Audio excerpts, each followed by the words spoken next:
여러분 안녕하세요. 상미쌤입니다. 시우문학회 5번째 시간, 오늘은 이용학 시인의 오랑캐꽃을 만나볼 시간입니다. 이용학 시인, 오랑캐꽃 들어보셨나요? 처음 들어보셨다고요? 괜찮습니다. 오늘 다루는 시는 크게 어렵지 않으니 겁먹지 마시고 선생님과 짧은 시간 동안 함께 감상해봅시다. 왼쪽의 화면은 오늘 우리가 읽어볼 시 오랑캐꽃입니다. 여러분은 혹시 억울한 상황에 처해본 적이 있나요? 선생님은 종종 있었는데요. 외출 후 돌아오신 선생님 어머니가 어지럽혀진 집을 보시고는 우연히 그 시간에 집에 있던 저를 혼내시는 거예요. 사실은 제가 아니라 동생이 그렇게 한 거였는데 말이죠. 오늘 우리 시에 등장하는 오랑캐꽃도 선생님과 비슷한 상황에 처해 있습니다. 오랑캐와는 외형상의 유사성 이외에는 아무런 관련이 없는데도 오랑캐꽃이라 불리고 있었거든요. 자, 그럼 한번 시를 감상해 봅시다. 이용학, 오랑캐꽃. 긴 세월을 오랑캐와의 싸움에 살았다는 우리의 먼 조상들이 너를 불러 오랑캐꽃이라 했으니 어찌 보면 너의 뒷모양이 머리채를 들이운 오랑캐의 뒷머리와도 같은 까닭이라 전한다. 안악도 우두머리도 돌볼 새 없이 갔단다. 도래샘도 띠집도 버리고 강 건너로 쫓겨갔단다. 고려 장군님 무지무지 쳐들어와 오랑캐는 가랑잎처럼 굴러갔단다.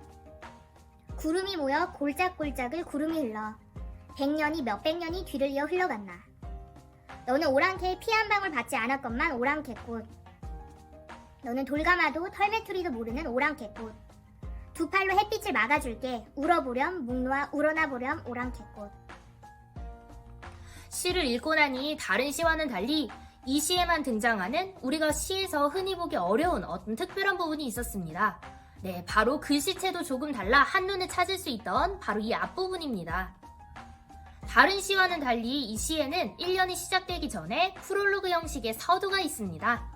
본격적으로 시가 시작하기 전에 시인이 하고 싶은 말을 적어놓은 부분인데요. 글씨체도 다르고 양옆에 막대기를 통해 확실히 밑에 부분과는 다름을 표시하고 있어요. 그래서 이 시를 분석할 때는 이 처음 부분을 서두로 지정하고 밑에 안악도부터를 1년, 구름이 부분을 2연, 마지막으로 너는 오랑캐의 이 부분을 3연으로 칭하겠습니다.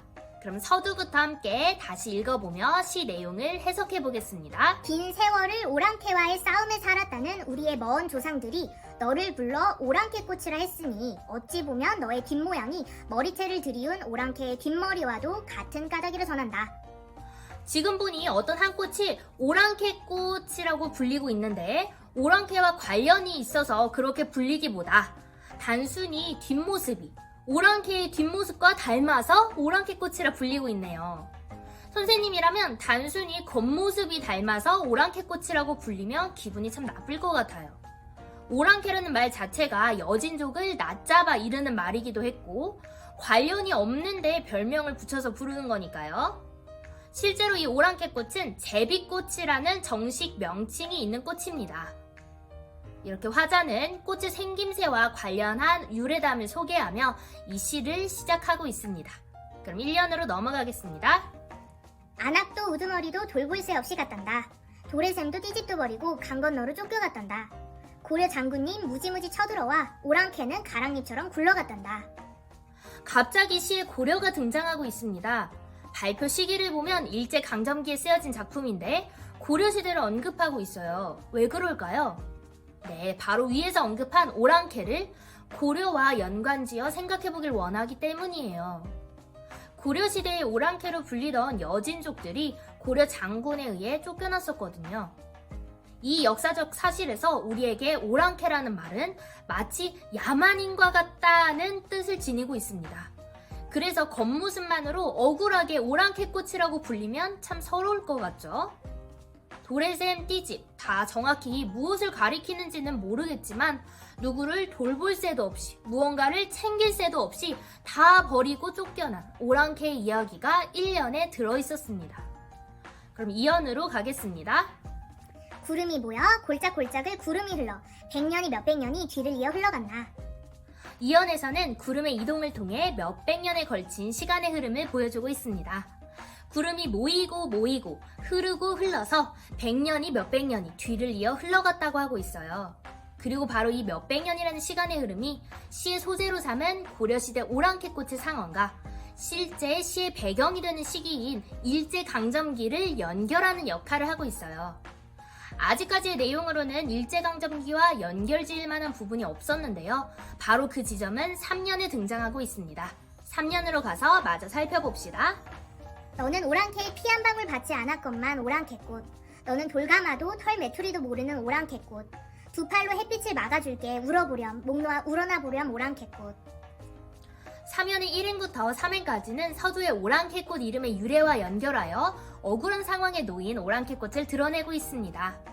오랑캐꽃이라고 불리긴 하지만 오랑캐의 피 한 방울 받지 않았고요. 돌가마와 털 메투리도 전혀 모르기 때문입니다. 돌가마도 털 메투리도 뭔진 잘 모르겠지만 첫 행과 비슷한 맥락에서 해석해보면 뭔가 오랑캐와 관련된 삶의 소재라는 게 느껴지죠. 그리고 마지막 행에서 화자는 오랑캐꽃이 목 놓아 울 수 있도록 햇빛을 막아주고 있습니다. 오랑캐꽃이 목 놓아 울 수 있는 환경을 조성하고 있죠. 충분히 여러분이 오랑캐꽃이라면 울고 싶을 만한 상황이죠. 화자는 그 마음을 공감하며 울고 싶을 오랑캐꽃을 위로해주고 있습니다.